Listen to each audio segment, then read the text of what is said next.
Hey guys, today I'm going to tell you guys about a big scare that I had with my yearling mustang Zinfandel. So I was filming while working with Zara and I hear this awful noise coming from Zinfandel. Baby. It turns out that she was choking. Are you choking?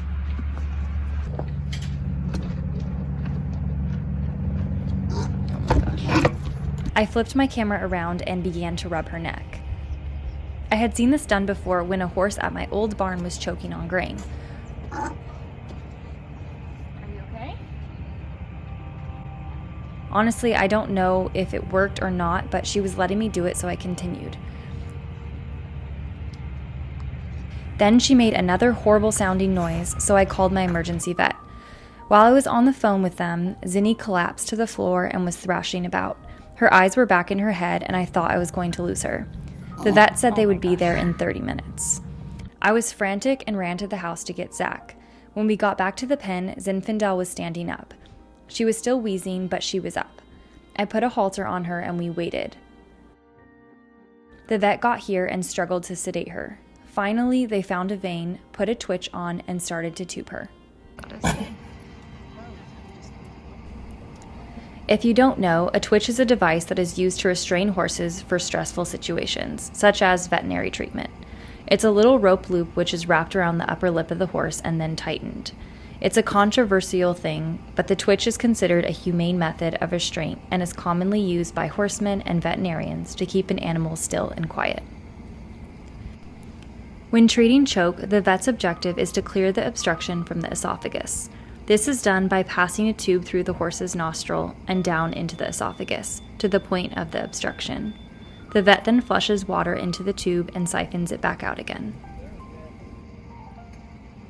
I've only seen a horse choke on grain or pellets before, which is why I always soak any grains or pellets that I give to them.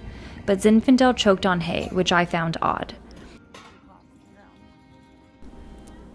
I hope that you never have to deal with this, but if you ever hear a noise that sounds like choke, call your vet immediately. My poor little Mustang, I felt so bad for her that this was her very first experience with a vet in domestic life. It was pretty traumatic, but obviously it was necessary. The doctor said not to feed her for 12 hours and then put her on a strict mash-only diet. Later during that week, she also had a colic scare, but I was not filming and the vet was not called. She was okay. The sedation took about an hour to wear off. Zara stayed by her side the entire time.